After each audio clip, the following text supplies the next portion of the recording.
You are listening to KRFC 88.9 FM, Fort Collins. My name is Denny LaRue. This is the No-Go Flow at KRFC 88.9 FM, Fort Collins. And every now and then we invite guests in to talk about timely topics. And voting is a very timely topic right now. So we've got two folks. We've got Pat Berger, who's the president of the League of Women Voters of Larimer County here. Hi, Pat. Hello. Thank you for having us. All right. And we've got Linda Thomas here, and Linda is the leader of the Voter Services team. Hi, Linda. Hi. I do the voter registration. Oh, okay. Yeah, we have a different leader for voter services. Okay. Thank you for having us. That's good to know. Very important thing. We just had National Voter Registration Day the other day. Yes, we did. We were at a high school, and we covered 3 libraries in Fort Collins and 1 in Loveland. How'd it go? It went well. Uh-huh. A lot of people are already registered to vote because automatic voter registration started in 2020. But they need the information, where to go for nonpartisan resources. They have questions, and we're there to answer them. Okay. I thought right up front we would explain that to people, that the League of Women Voters is a nonprofit, nonpartisan political organization, and you encourage active participation. You work to protect voting rights and ensure everyone is represented. But again, you're nonpartisan, so you don't endorse any candidates for any offices, but you do support issues, right? That is correct. Our mission is to empower voters and defend democracy. We have one side that does all the voter registration stuff. We're completely nonpartisan, which, as you said, means we don't support parties or candidates. We do give information and register anybody that comes our way and wants to. So we get lots of calls to come into organizations and help them empower their voters. You know, I did that once. Years ago, I had a gathering at my house, and someone came from the League of Women Voters to go over all the ballot issues. And you do that, right? You still do that? Oh, yeah. Right now we got, something like 10 different ballot issue presentations planned. We have one that's going to be at Foothills Unitarian Church coming up. I believe it's October 11th. I really want to make sure people know to look at our website, which is www.lwv-larimercounty.org. And that we have a calendar on there with incredible events going on all year. So how many issues are there on the ballot this year? Well, there is a lot. I was going to count them today because I need it for a presentation next week, but there's got to be at least 10. There might be more than that. And they're complicated, so the League can help them with telling you what a yes means, what a no means, but they can also go to the Larimer League or the Colorado State League, and they can find out if we have a position on them. We might be for it, we might be against it, only if we've studied it. If we haven't studied it, we don't take a position, but that's a little added information. Vote 411 gives you the candidate and the ballot information. So if they go to that website, they can learn about the candidates because we ask them questions. They upload their own answers. We don't correct it even for spelling. And also, the candidate, it's free advertising for them because they can put their websites on there. But we like that we're asking them questions we think that the average voter would want to know, and then you can compare their answers. And then for ballot issues, we tell them what a yes means, what a no means. But if they want to know our actual position on those ballot issues we've studied, then they'd have to go either to the Larimer League or the State League, depending on if it's a state ballot issue. Okay. And, so Vote 411, that is the place to go for all that information. Yes. Yes, and it's vote411.org. Right. It is the website that's run nationally, actually, by the League of Women Voters. So anybody can go in there, put in their address, and find out exactly what's on their ballot. Everybody, depending on the districts they live on, has a different number of ballot issues. Mm-hmm. For Colorado, there's probably 8 or so, maybe even 11 ballot issues that we're all going to see on our ballot. If you live in Larimer County, there's 1 there. And if you live in Fort Collins, I think they have 2 or 3. Loveland has a couple also. Right. So and some of those aren't even finalized yet. We're still waiting to print our pamphlets, which we do provide to in various sites around town, like go to the public library, you'll see some of our pamphlets. So they're pamphlets for the state issues that the state league puts out. That's LWV Colorado. And they're local pamphlets that we provide. And again, as Linda said, it's important. If you want to know how the league stands, then you go to one of our websites. Vote411.org will just have here's what yes means, here's what no means. It's our part of our voter services that's nonpartisan and not advocacy. We do both, as you pointed out. Yeah. I've used that pamphlet for years and years. It's my go-to because you explain things in a very accessible way, I find. Right. It's, ballot language is ballot language, and it's hard to interpret sometimes. Even though we've people have tried to make it easier, it's just difficult sometimes. So I like this means this means this. And I have a lot of faith in it, of course, or I wouldn't be using it as my go-to. So how do you come up with your stances on things? We do a lot of study. So we never take an advocacy position without a lot of study, and we support the stances that the National League provides us and then the State League provides us. And then we look at all the information. We go to our members and we ask our members what they think. They weigh in. And we come to consensus. Consensus doesn't mean everybody necessarily agrees, but we do ask all members, and we have a vote, and then we establish a position. Informed consent. Exactly. It could take months to finally come up with what our stand is on a particular issue, and we try to be really thorough with it. I want to say this year's ballot is going to be really long, and we hope that people will use vote411.org because we don't want them to just skip them. It's important that they vote on these things, and that's what vote411.org is there for, is to help them make that decision. The Blue Book also comes out, and that's by the Legislative Council, and that's the one that's, you want to get into the weeds on a ballot issue, that's where you want to go. We kind of simplify it a little bit, but I mean, it is very thorough, but it's only going to be for the state ballot issues. It won't be for the local ones, and there's no candidates on the Blue Book, so the vote411.org offers the information on the candidates as well.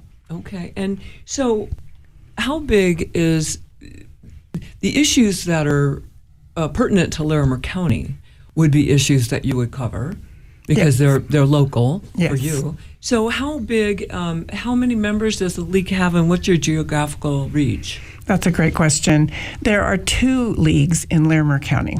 One is in Estes Park. Yeah. We used to be one big league, but Larimer County is quite vast. So we cover essentially the rest of Larimer County, not counting Estes Park. So Estes Park has their own League of Women Voters website, and you can go there to find out more about what's going on in that area. But we have about 270 members right now. We actually are the largest league in Colorado. Okay. Yeah. And so when you work on voter registration, thanks, Pat, for that. Mm-hmm. And when you work on voter registration, are you seeing a lot of young people voting for the first time, or young people who just haven't registered before? Well, we're going into the high schools and we're going to the colleges, and we're still registering a lot of students, despite the fact that we've had automatic voter registration for a while. So we're still getting a lot of registrations through the high schools and the colleges, and that's thrilling to us. That's one of our main focuses, is to get out to the young people, because that's one of the largest voting blocks, yet they don't vote consistently. Yeah. They move around, they forget to update, and then the ballot, if they live in Colorado, the ballot's mailed to you, but you got to be at that address. Mm-hmm. So we try to encourage the students at the high schools. We tell them if they're going off to college, they can still get their ballot. They can have it mailed to them to their college in Utah, Arizona, wherever. We've just had a parent say, my child's going off to college. How are they going to be able to get an absentee ballot? And it's super simple. You just change the mailing address for the ballot, and it will be mailed to anywhere in the country. And so you can, with your local, as long as you have your family still using that, you still have that address in Colorado. Oh, okay. Yeah, you're still registered in Colorado, but you need to get that ballot mailed to you because you're living somewhere else during the election year. And you can do that right through the Larimer County Clerk's office. Yeah. You can change it. You can change it online. You're 18. You can go online and change it. So when we do the automatic voter registration, that's an opt-in on the driver's license, right? It's an opt-out right now. Oh, okay. Yeah. So if you don't want that to happen, you mark. Yeah, they will automatically register you to vote. You'll get a letter in the mail saying that they've registered you as an unaffiliated voter. And you can opt out of being unaffiliated and pick a different party, or you can totally opt out of being registered to vote. Okay. All right. So tell us about some of the other services that you're providing right now with elections coming up. First of all, I want to say I'm very excited about the youth vote right now. Oh, okay. We have some projects going on where we're trying to engage more youth, and I've asked for volunteers to do little video vignettes that we can post on our social media accounts, and they just ask, what are the important issues? What kinds of things would you like to see done if you were president for a day? What's it like for you when you voted the first time? We ask questions like that, and then we load them up on our social media, and we have a number of young people who are helping us provide those 30-second vignettes to encourage their friends and neighbors to get involved. Voter registration is a number one priority, and I just want to say that you can go to vote411.org, and there's a link to the Colorado Secretary of State's website. We also have a lot of partners that we're working with. So, for instance, at the CSU campus, there's an organization called New Era, and they're registering voters on campus as well. So we're partners with them. We're partners with a whole bunch of different organizations here in town. It's super easy to make any changes. If you go votecolorado.org, or .gov, takes you right to the Secretary of State's website. But in addition, to get to your question, we do monitor legislation all year long, and so we're looking at what legislation is being proposed that is of interest to our members. What things are they proposing that we have positions on? And those are things we might want to study. We haven't mentioned candidate forums. We have a bunch of candidate forums coming up. That you see the national, right. Yeah. We Absolutely. you saw the presidential debate maybe, but we have a whole section of people that focus on getting the candidates into one place, and we use the city resources Fort Collins, right, in Loveland, and so they're taped. So if you go to our website, LWV-LarimerCounty.org, you can find, even if you couldn't make it to the candidate forum, it's on tape and it's provided for a resource for people later. We have Get Out the Vote campaigns. We're doing postcards to unlikely voters, if you will. We're only involved with the local. Yeah. There's many Get Out the Vote campaigns nationally going on right now. And also on our website is a voter toolkit, which will help them look at all those different resources. And we also have a number of teams that aren't necessarily voter related. We have a healthcare team that looks at healthcare issues. We have an affordable housing team that looks at housing. We have an election reform team that looks at, what needs to change about our system of providing. And you were just at a meeting that we had where we talked about election integrity. Colorado is known for having one of the safest voting systems in the nation, and he talked about it's good, and what can we do to make it better. So we do a lot of voter education. We have an education program coming up on electrifying your home, and why would you do that? Because we have a stance on climate change, for instance. So okay. It's a really great organization to be involved with. We have another program that we're going to start. It's our first time doing this. It's November 9th. It's called Voter Girl. The Voter Girl Project, and we're going to be collaborating with the Girl Scouts of Colorado, and we're going to have workshops where we help the girls earn their badges in citizenship, and they're going to learn how to vote in mock elections. So we're very excited about doing that for the first time. I like that, Voter Girl. Yeah. There's that Voter Girl. Right. Yeah, they get a badge. And if somebody was listening a minute ago when you were talking about adding small vignettes, about voting to your website, how would they do that? We're adding them, and we have young people who are making them and providing them, and we put them on our website. And they can, if they go to our website, there's an info. You can email me at info at League of Women Voters, and people email me all the time. Pat, you're emailing Pat. I do want to mention that League of Women Voters was formed back in 1920, right after the women got the right to vote. Yeah. I'm sorry, it was 6 years before. Actually, it was 6 months before. 6 months before. 6 months Sorry. Yeah, they were very confident it was going to be passed, and I don't know where they got that confidence because it barely passed. It passed by one vote in Tennessee, and that was the last state that probably in the South would have passed it, and only one vote. I think about that sometimes, and it's even hard to wrap my brains around, right? Yeah, it is, because that doesn't seem that long ago for some of us. Well, and it's just the fact that why would women not be able to vote? I mean, it's such a no-brainer now, but I think it's important. Yeah, I think it's important to point out also that women of color didn't actually get the right to vote until later. Yes, until like 1965. Not if they lived in the South. Yeah, not if they lived. And also in 1973 we decided that men could join the League of Women Voters. So it's open to people, not just for women. And there were some men there the other night at your meeting. Oh, yeah. So I think both our husbands are members, right? Yes. They may not know that, but they are. But they are. That's right. Full disclosure, I'm a member, too, for many years.